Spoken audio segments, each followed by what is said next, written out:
Hoje com o tema sobre ideologia de gênero, com a apresentação do Dr. Lima, especialista na área de saúde, a qual em seguida o jornalista Diogo vai apresentá-lo. Eu vou fazer a consideração inicial desse tema. Antes disso, eu tenho um convite para vocês que estão nos assistindo. Vou compartilhar o convite nesse momento. Vai ser realizado dia 28 de maio, se não me falha a minha querida memória. Pode confiar muito na memória, que a memória é doida. Teoria e tradição da guerra justa do Império Romano ao Estado Islâmico, no local Clube Rons, São Paulo, dia 28 de maio, às 19 horas. Estará presente Dr. Pedro Eric Carneiro. O assunto vai ser abordado, vocês devem estar acompanhando aí a questão do Estado de Israel, que foi atacado ontem de madrugada, não pela Síria, mas sim por quem está ocupando a Síria nesse momento, que é o Irã. Senhores, vocês valorizam a família de vocês, né? Então vamos lá. Hoje, na Câmara Municipal de Guarulhos, daqui da nossa cidade, houve uma manifestação sobre um projeto de lei que está sendo encaminhado tanto pelo prefeito do partido da Marina Silva, porque já são esquerdistas mesmo, e nós temos um vereador aqui em Guarulhos que está brigando para que esse projeto de gênero não passe para as escolas municipais. E uma grande confusão aconteceu hoje dentro da Câmara Municipal, mas como o colega nosso, jornalista Roberto Samuel, não autorizou divulgar as imagens, então eu vou respeitar a decisão dele. Em 2015, na noite para o dia, o Brasil acordou envolto de uma batalha do Dia Cultural, vocês devem lembrar disso. Em junho daquele ano, de modo sorrateiro, o governo federal tentou implantar em todas as escolas públicas de ensino fundamental a mais terrível e sinistra arma para destruir a educação moral e psicológica das crianças, e com ela a própria família, dar início à ideologia de gênero.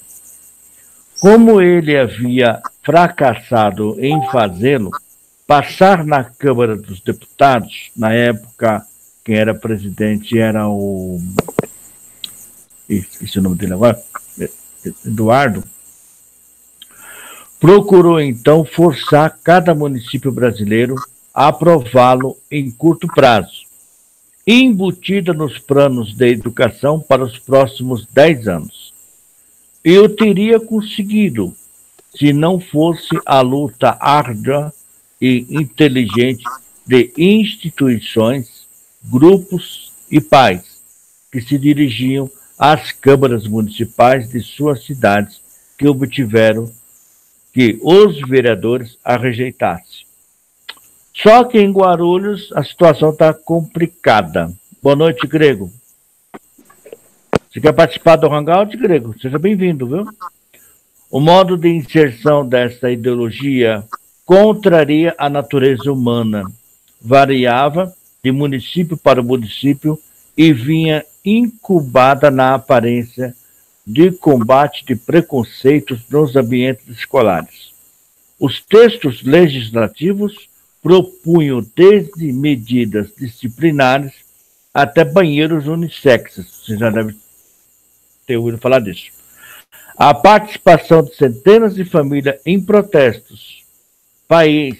Países irmãos como o Peru e o Paraguai também o rejeitaram. Mas agora o PEC voltou a recolocar a ideologia de gênero como parte obrigatória do currículo nacional na Base Nacional Comum Curricular, que será aprovada pelo Conselho Nacional de Educação. Aliás, eu creio que já foi aprovada em novembro de 2017 e será obrigatória para todo o Brasil, inclusive para a rede particular. Essa é a introdução do Hangout.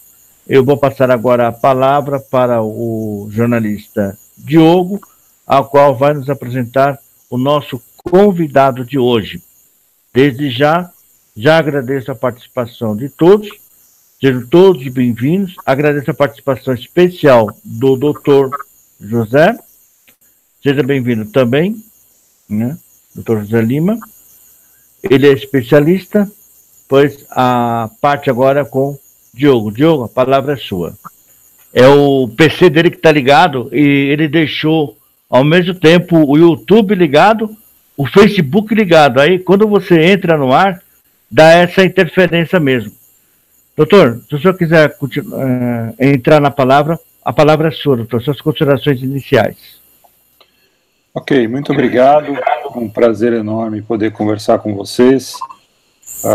Quando o Diogo me fez essa oferta, eu prontamente aceitei, frente ao nosso posicionamento técnico quanto à questão da ideologia de gênero, e o posicionamento técnico, médico, e não um posicionamento político, ideológico.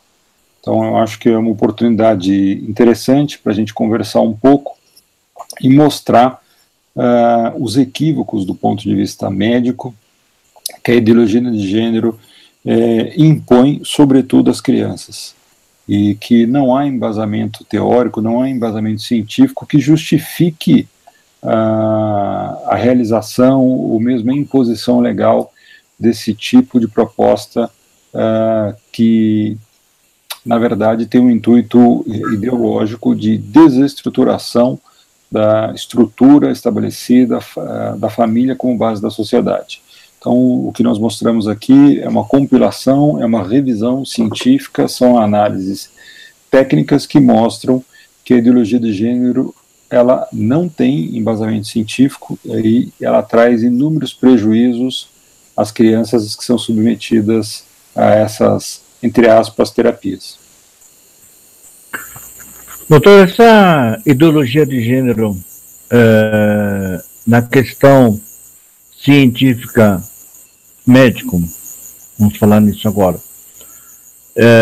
quais as causas psicológicas que ela causa na criança a partir do momento de 5 anos para frente? Porque, pelo jeito, o projeto é para passar na pré-escola também. O primeiro ponto é que nós não devemos analisar a ideologia de gênero como se fosse uma proposta científica. Ela não deve ser analisada cientificamente, porque ela não trabalha com a ordem científica de produção de evidências. Existe uma ordem estabelecida para que você determine que um determinado tipo de medicamento produz resultados ou não, uma determinada técnica cirúrgica produz resultados ou não. Isso é baseado em evidência. Existe uma padronização técnica, médica. A ideologia de gênero ela não respeita esse embasamento científico, ela subverte a ordem científica. Ela parte de um sofisma, de algo que eles admitem como verdadeiro, e aí eles tentam retrospectivamente encontrar um embasamento científico. Então, a primeira coisa é que nós temos que não tratar a ideologia de gênero como se fosse uma proposta científica, porque ela não é. A ideologia de gênero ou a ideologia de ausência de sexo, que tenta preconizar que, na verdade, os papéis de gênero não existem, que eles não são pré-determinados pela natureza, que seriam, entre aspas, construções sociais, não partem de embasamento científico nenhum. E para você poder submeter uma criança a esse tipo, entre aspas, de tratamento, primeiro você tem que impor essa criança a um bloqueio hormonal antes da sua adolescência, para que ela não desenvolva características sexuais secundárias que vão ser determinadas geneticamente e que vão se expressar como no sexo masculino de uma forma e no sexo feminino de uma outra forma. Passada a adolescência, essas crianças então têm que ser submetidas a uma indução hormonal, para que elas possam então desenvolver características sexuais secundárias do sexo oposto. Então, primeira coisa, nós estamos expondo essas crianças a altas doses de hormônios. Nós não temos evidências científicas nenhuma de que isso não traz prejuízo. Mais do que isso, nós temos evidências científicas que isso traz enormes prejuízos a essas crianças. Essas chamadas terapias hormonais, associadas à cirurgia de ressignificação sexual, como eles mesmos chamam, e a partir daí, com serviços e procedimentos técnicos, psicológicos e médicos auxiliares, trazem inúmeros prejuízos ao bem-estar psicológico das crianças, trazem inúmeros prejuízos à satisfação e à função sexual dessas crianças e reduzem a expectativa de vida e a qualidade das crianças. Então nós estamos falando de uma série de procedimentos técnicos que são realizados sem embasamento científico nenhum, que mostrem que eles possam trazer resultados. Nós estamos falando de mutilação dessas crianças, e quando nós vamos buscar as evidências na literatura médica, fica claro, primeiro, que a ideologia de gênero não tem embasamento científico. Segundo, que ela é capaz de produzir inúmeros danos ou males, psicológicos e físicos a essas crianças. Então, quando nós pegamos e acompanhamos essas crianças ao longo dos anos, o que nós vemos que, quando nós pegamos a população masculina, geneticamente masculina, mais de 90% dessas crianças, quando passam a adolescência e atingem a idade adulta, elas reconhecem o seu sexo biológico e passam a ter uma vivência absolutamente normal. Isso na população feminina é um pouco abaixo, em torno de 85%.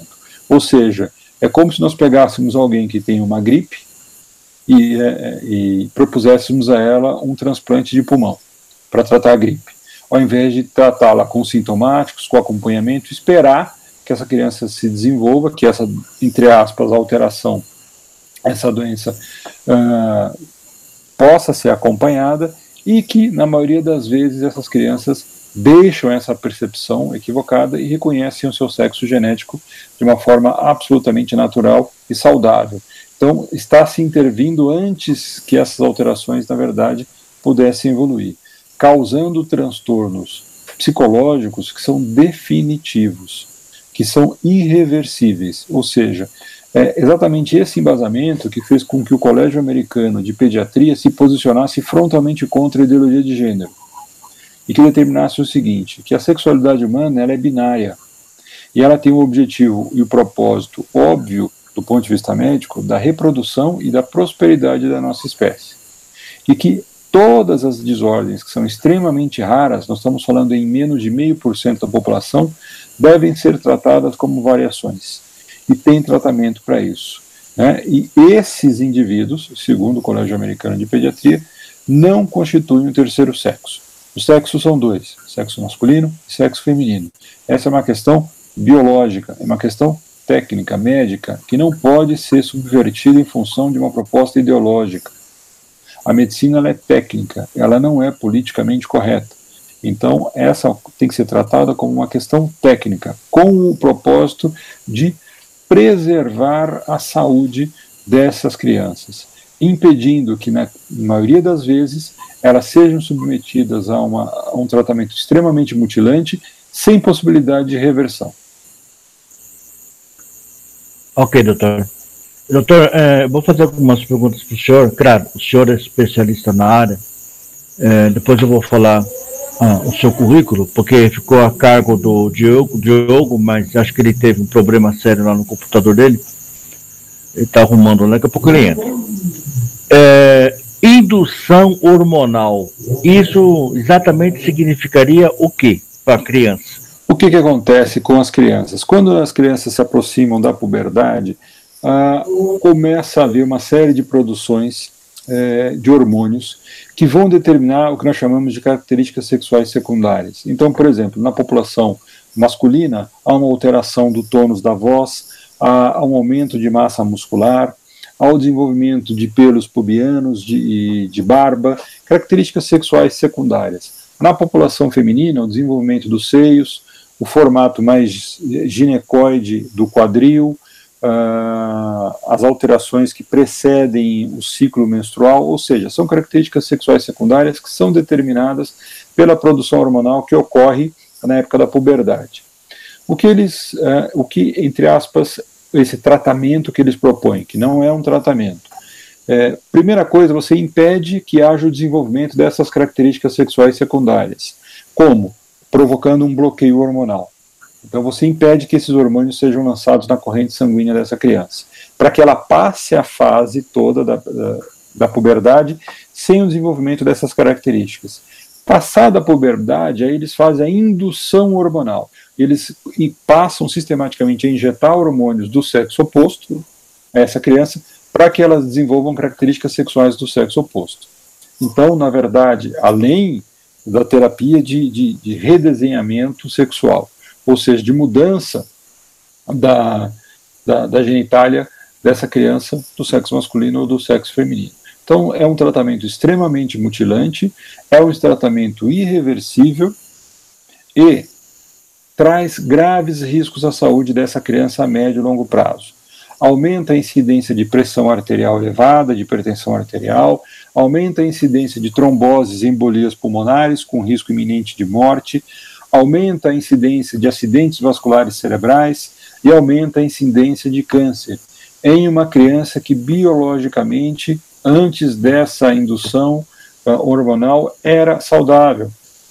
Então nós pegamos uma criança absolutamente saudável, com uma disforia de percepção de sexo, que na grande maioria das vezes, passada a puberdade, com a aproximação da idade adulta, ela volta a ter uma percepção do sexo, do seu próprio sexo biológico, e passa a conviver harmoniosamente com isso. Nós interrompemos esse processo, induzimos uma alteração absolutamente irreversível, que vai fazer com que essas crianças tenham uma redução da sua expectativa de vida, elas vivem menos e elas têm uma incidência maior de doenças graves, como derrame, câncer, embolias pulmonares, hipertensão arterial, e uma taxa de suicídio que é 20 vezes maior que a população adulta. Então, isso tem que ser levado em consideração. Esses são dados técnicos, não são dados questionáveis. É medicina baseada em evidência, são evidências científicas. É exatamente a mesma fórmula de avaliação que você determina que uma determinada doença tem um melhor tratamento com medicamento, com quimioterápico, com cirurgia ou com acompanhamento psicológico. É assim que a medicina se comporta, com evidências científicas, com análise estatística que nos indicam qual é o melhor tratamento para cada tipo de doença. As evidências são claras, tanto do ponto de vista psicológico, quanto do ponto de vista físico. Nós temos enormes prejuízos às crianças que são submetidas à terapia de bloqueio hormonal e a seguir a terapia de indução hormonal para que haja o desenvolvimento de características sexuais secundárias do sexo oposto. Então, permitir esse tipo de tratamento é negligenciar, é irresponsabilidade, é ser alienado, consentir ou induzir crianças a fazerem escolhas que são prematuras, já que elas são absolutamente desprovidas de maturidade. Então, é uma atuação irresponsável e, do ponto de vista científico, não há embasamento para isso. Isso é uma proposta ideológica, é a subversão da evidência médica, da evidência científica, em função de uma ideologia que, entre aspas, se diz pregar o amor, mas, na verdade, está induzindo essas crianças a uma redução da sua qualidade de vida, a um aumento de doenças graves e a uma redução da sua expectativa de vida. Ok. O Diogo acabou de voltar. Diogo, a palavra é com você, por favor, apresenta o doutor para nossos telespectadores. Diogo. Boa noite a todos que nos ouvem nesse momento. O Dr. José de Lima Oliveira Júnior é um grande médico cirurgião cardiovascular, especialista em transplante de coração, MBA em gestão de saúde, coordenador da Comissão de Remoção de Órgãos da ABTO e idealizador do projeto Setembro Verde. E nós convidamos em primeira mão o Dr. José de Lima para falar para o Instituto Plínio Corrêa de Oliveira, no Clube Holmes, em São Paulo, e ele deu uma brilhante exposição juntamente com outro médico, Dr. José Alberto Caliani, tratando também de outros aspectos da ideologia de gênero, contando um pouco a história do como surgiu a ideologia de gênero.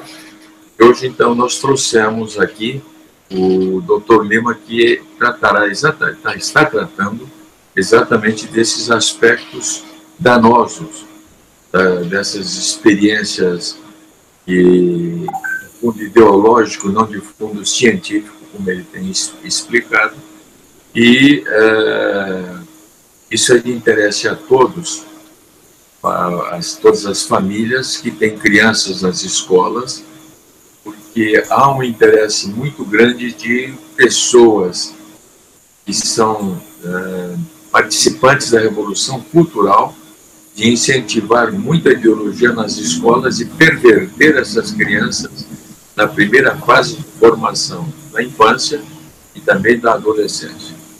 Dr.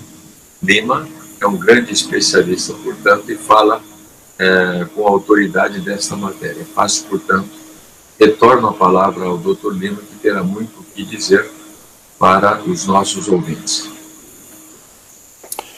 Obrigado, Diogo. Só fazer uma retificação. Atualmente eu sou membro da Comissão de Remoção de Órgãos da BTO, já fui membro da Comissão de Transplante de Coração, né? A coordenação ela é temporária, ela vai rodando. Frente a todas as evidências científicas que nós temos de que, entre aspas, a terapia hormonal, eu coloco entre aspas que nós não devemos chamar de terapia, porque isso não é tratamento, isso não tem evidência científica que dê embasamento para que isso possa ser chamado de tratamento. A pergunta que nos cabe fazer é o seguinte: que pessoa com um mínimo de razoabilidade consideraria a possibilidade de condenar crianças a esse destino? Tendo em mente e tendo a evidência científica que essas crianças, após a sua puberdade, quase 90% das meninas e quase 100% dos meninos aceitarão seu sexo biológico e terão uma saúde física e mental perfeitos. Ou seja, essa grande preocupação em se intervir mais precocemente, na verdade, é também para impedir que essas crianças acabem se desenvolvendo e que passem pela puberdade e deixem a disforia de gênero. Então não há embasamento científico, não há evidência científica para suportar que se faça esse tipo de procedimento nessas crianças. E mais do que isso, o que é mais sério e mais grave, todas as evidências científicas são claras. Há um enorme prejuízo à saúde dessas crianças.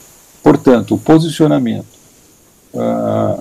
inicialmente, da Sociedade Norte-Americana de Pediatria, mais recentemente do Conselho Regional de Medicina, de não se permitir que se realize procedimentos experimentais psíquicos com crianças, já que isso não é admitido pela Comissão Nacional de Ética em Pesquisa, pelo CONEP, em crianças e adolescentes, visto a sua vulnerabilidade. E, mais do que isso, o posicionamento do Conselho Regional de Medicina, quando coloca que é negligente, irresponsável, alienante, consentir ou induzir crianças a fazerem escolhas prematuras, já que elas são ainda desprovidas de maturidade. Então, isso é claro e é determinante qual é a posição.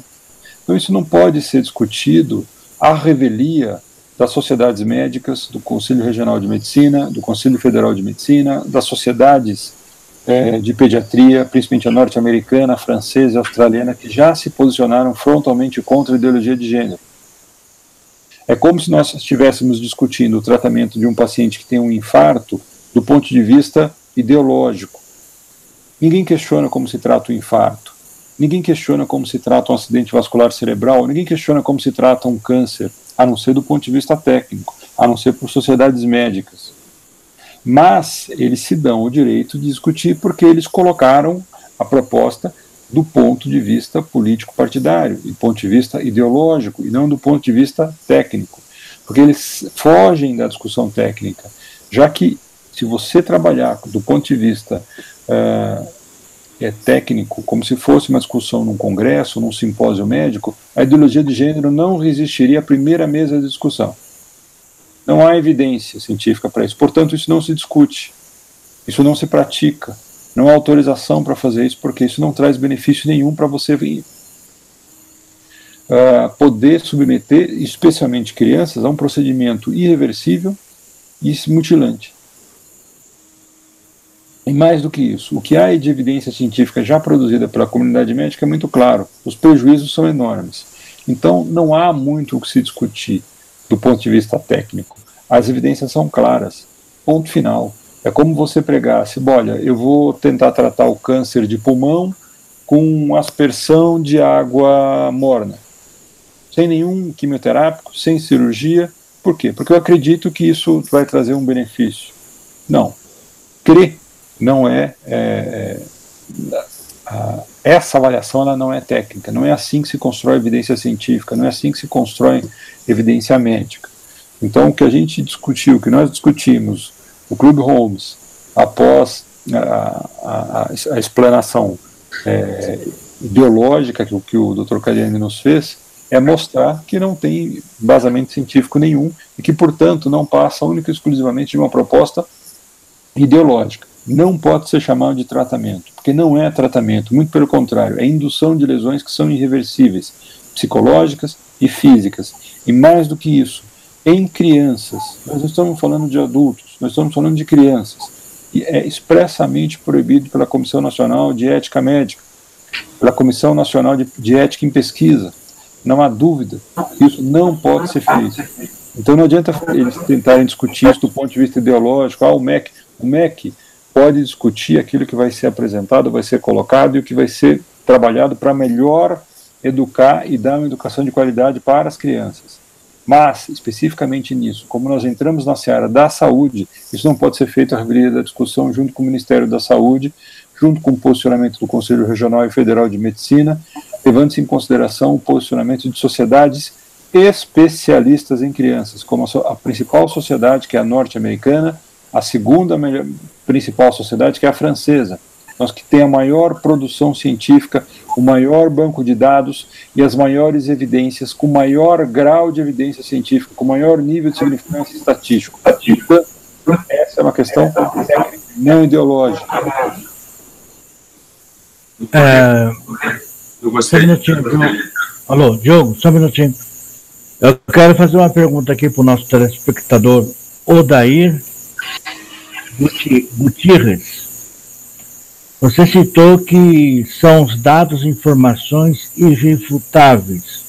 Você pode ser mais específico nos seus comentários, Odair? Nós te agradecemos. Continua, Diogo, por favor.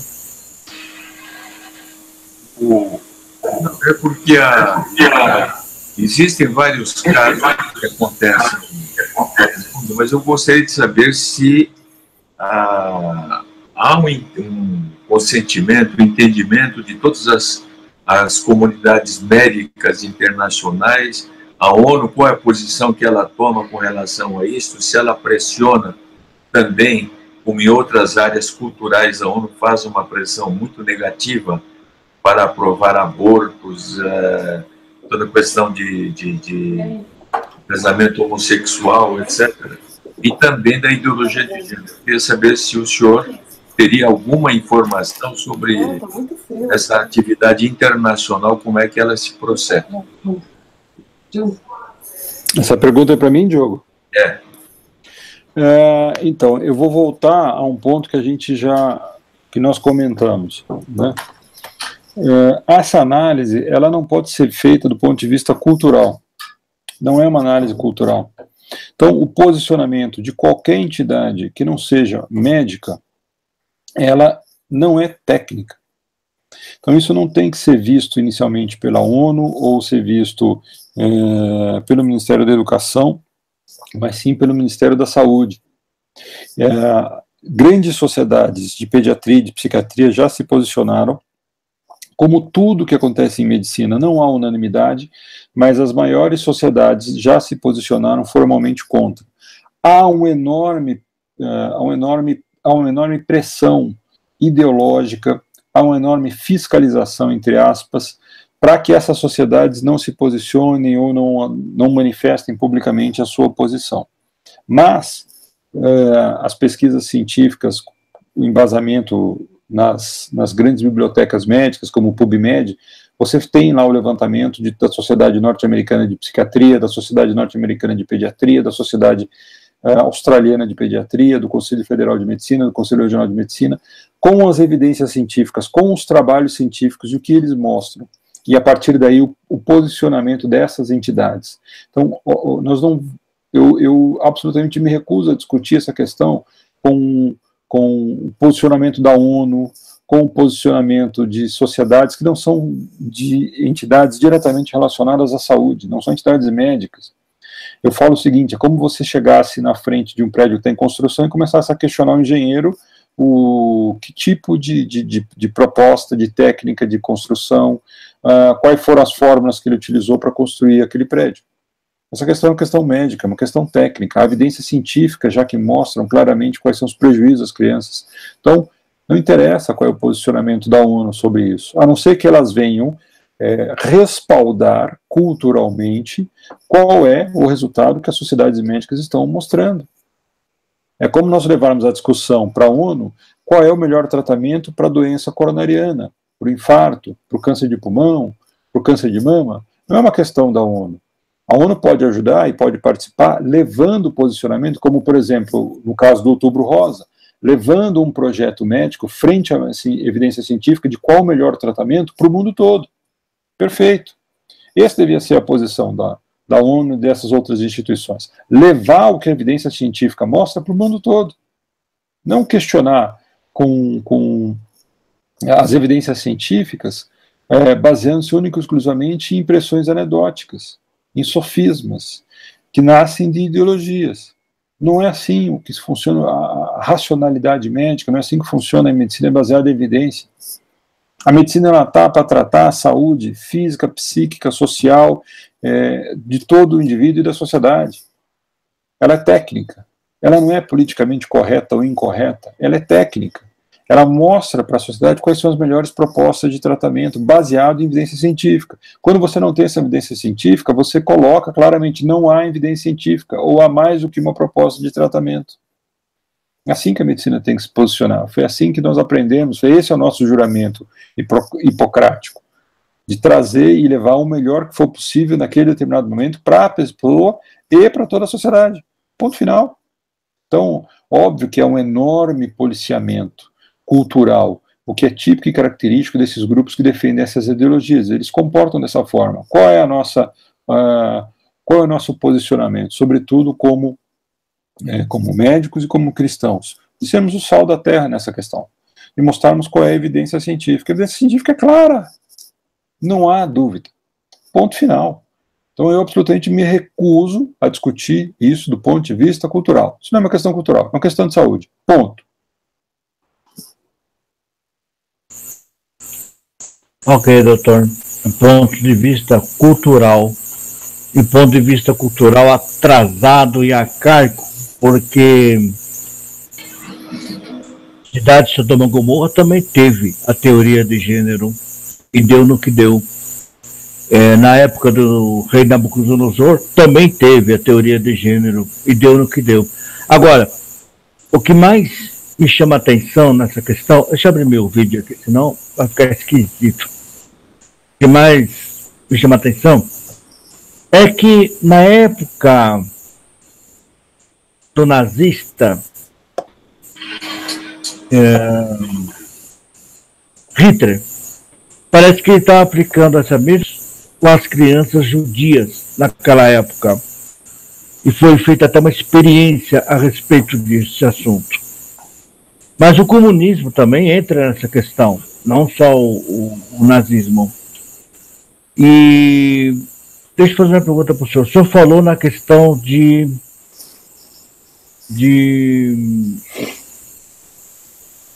deixa eu só achar aqui. Assim, mutilação das crianças. Tudo bem, o senhor disse em relação à questão da sexualidade da criança. Mas é possível, diante da ciência, o médico fazer uma operação genitália de uma criança, doutor?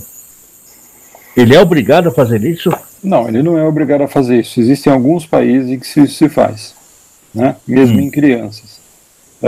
Então aí você tem que questionar frente à sociedade médica daquele país e frente à legislação daquele país. como os conselhos médicos daquele país se posicionam. O posicionamento do Conselho Regional de Medicina é muito claro, o posicionamento da sociedade americana é claro, então há uma certa restrição, mas e mesmo em alguns países, como nos Estados Unidos, eles vêm conseguindo autorização judicial para fazer isso, ou seja, tratando a questão acima dos conselhos médicos. Então aí a questão ela deixa de ser técnica e aí passa a ser ideológica e aí passa a ser uma questão jurídica. Então o nosso papel é fornecer um embasamento médico disso, né? Quais são as evidências, quais são os prejuízos, mas esse poder de decisão em muitos países tem sido dado por via autorização judicial à revelia, muitas vezes, de relatórios médicos se posicionando contrariamente. Aí deixa de ser uma questão médica, né? Foge à nossa alçada. Levando para o lado... Nós estamos falando único e exclusivamente do ponto, tudo sendo tratado do ponto de vista legal e formal, né? Não estamos falando nada sendo feito do ponto de vista informal, porque aí a seara foge da questão médica e passa a ser uma questão policial. Entendi. Na questão eu vou voltar no assunto da criança, porque esse assunto é bastante pesado e preocupante para todos nós. Por trás dessa ideologia de gênero existe uma questão ditatorial, ponto. Essa é a realidade. Só que isso foi feito na Venezuela e a população se revoltou contra isso. Inclusive, o próprio Nicolás Maduro fez um livro a respeito disso para distribuir para as escolas daquele país, só que os pais caíram em cima e não aceitaram, mesmo com a doutrina do Nicolás Maduro. Agora, aqui no Brasil, nós estamos vendo vamos dizer assim, uma guerra, entre aspas, sobre essa questão. Não seria o caso do Supremo Tribunal Federal encerrar esse assunto de vez, doutor? Até o Supremo ele não se posiciona se ele não for provocado. Então, o Supremo Tribunal Federal teria que ser provocado, entre aspas, ou seja, alguém teria que levar essa questão até lá para que eles fizessem essa análise, né? E também o Congresso Nacional. Então, obviamente que o embate não seria fácil, é uma questão que é tratada ideologicamente, não tecnicamente, mas sem sombra de dúvida, eu acho que talvez fosse uma questão para ser tratada do ponto de vista da esfera jurídica, né? Aí ouvindo-se todas as partes envolvidas, as sociedades médicas, os conselhos regionais e federais de medicina, especialistas na área, deixando claro quais são as evidências científicas e contrapondo aqueles que são favoráveis a esse tipo de tratamento, mostrar que eles não têm embasamento científico nenhum. Ficaria muito claro, mas eles fogem desse embate técnico. Eles tratam sempre a questão do ponto de vista ideológico, né? Eles não tratam do ponto de vista técnico, justamente porque eles sabem que não tem evidência científica nenhuma a favor. Entendi. É que hoje aqui em Guarulhos houve uma manifestação. Eu queria passar o vídeo para todo mundo assistir, mas o jornalista que fez o vídeo ele não autorizou, então não posso passar. Ele não deu nem resposta, nem sim nem não. E quando cala, eu já fico na dúvida. Mas antes de eu entrar na próxima pergunta, eu quero agradecer aqui o Odair Gutierrez. Ele fez uma colocação, depois ele fez outra colocação. Acho que em Sodoma e Gomorra foi menos do que estamos vivendo agora. Tenho filhos e cada dia que eles chegam da escola, eu tenho que dar aulas aplicando o contrário de tudo que eles aprenderam. Eu quero só falar para o Odair e para todos que estão nos assistindo, que tanto as escolas primárias, porque eu já fui professor, tá, doutor? Então, vou entrar nessa área da educação. A escola primária, o ensino fundamental, o ensino médio e a própria faculdade hoje, elas não estão ensinando. Então, o exemplo que o Odair passou, eu acredito que todos os pais têm que fazê-lo de imediato, porque os filhos estão sendo bombardeados dentro da escola. Eu tenho uma informação aqui em Guarulhos que tem escola estadual que já está aplicando isso, né? Porém, não foi aprovado ainda na Câmara Municipal, mas já estão aplicando isso daí. a teoria de gênero. Na área da educação, ela vai enfraquecer cada vez mais e criar, sim, alienados, né? Os chamados idiotas úteis, que não servem para nada, a não ser para aquela ideologia patética e rústica, que já não é desde hoje, vem lá dos tempos de Stalin, aplicou-se, como já disse, no nazismo e agora está querendo aplicar no Brasil. Bom, a intenção é destruir a família, isso todos nós sabemos, né? Parece que tem um trabalho do doutor aí, né? Para compartilhar com a gente? Não, o trabalho que ele está escrevendo seria isso? A pessoa mais autorizada para falar é o Dr. Lima. Ele está no trabalho que ele pretende transformar isso livro, a divulgação, os aspectos que ele está. Ele é a pessoa autorizada para as coisas desse estudo. Entendi. Doutor, quer falar do seu trabalho, doutor? Nós fizemos uma revisão sistemática de toda a literatura dos últimos 10 anos para que nós tivéssemos um posicionamento técnico e poder fazer uma avaliação exatamente daquilo que se tem de evidência científica até hoje. É assim que você faz uma análise científica. Você faz a revisão de toda a literatura pertinente nos últimos 5, 10 anos para poder ter um embasamento teórico, para poder se posicionar, para poder propor um novo protocolo de estudo. E nós fizemos essa revisão, nós apresentamos lá no Instituto,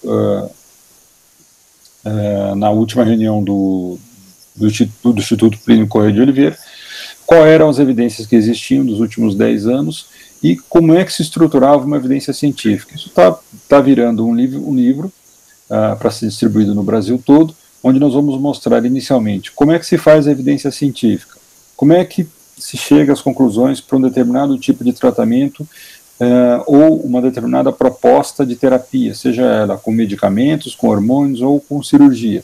E segundo, quais são as evidências que nós temos que embasariam a ideologia de gênero. Fica claro que não há esse embasamento. E mais do que isso, a revisão sistemática, nós delineamos todas as sociedades e todos os trabalhos que mostram os resultados negativos que surgem em função desse tipo de, entre aspas, terapia.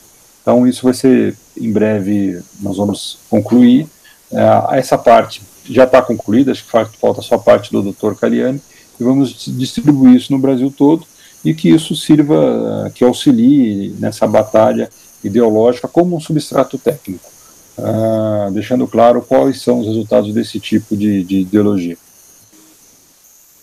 Aí, nessa sequência de slides, nós temos tudo aquilo que eu falei, tudo aquilo que eu comentei, né? O posicionamento como é que se constrói uma análise científica, como é que se constrói uma evidência científica, mostro que não há embasamento científico para a ideologia de gênero e mostro os resultados negativos que a gente já tem mostrando os benefícios da ideologia de gênero. Dá para ver aí a passagem dos slides? Tá, sim, mas vai devagar. Agora, Diogo, sim. Eu estou com um probleminha aqui, Diogo, eu vou ter que retornar a São Paulo porque eu vou ter uma emergência. Sei. Meu celular não para de apitar aqui embaixo, vocês não conseguem ver, mas eu estou respondendo. Certo. Então, nós vamos ter que interromper o Hangout agora, mas de qualquer forma queremos agradecer muito a sua participação e fica aberta para uma outra possibilidade, outra oportunidade, o senhor voltar a nos tratar desse assunto ou assuntos que nos interessam também. Eu estou à disposição, se vocês quiserem, na próxima semana a gente retoma o tema, não tem problema nenhum. Ok, então. Fique à vontade, doutor. Tá bom, que eu moro longe, eu não moro em São Paulo, eu moro a 40 minutos de São Paulo, então eu preciso me deslocar até lá. O senhor autoriza passar o slide do senhor aqui? Autorizo. Ok, então. Diogo, então você continua com o slide, ok? E ele pode... Pode ir, doutor. O Lima poderia estar dispensado já para poder atender a sua emergência. Vai com Deus, doutor. Muito obrigado, forte abraço a todos. Essa luta, ela é uma luta difícil, mas ela é digna, ela é técnica e ela é, sobretudo, ideológica, porque ela se trata exatamente da base da sociedade, que são as crianças. Então essa é uma briga de todos os cristãos, de todas as pessoas de bem, de todos aqueles que acreditam que nós não podemos nos submeter a essas propostas, a essas ideologias. E se Deus quiser, com a proteção de Nossa Senhora Aparecida, nós vamos vencer mais uma batalha. Amém. Muito obrigado. Obrigado. Um abraço. Obrigado por tudo, doutor.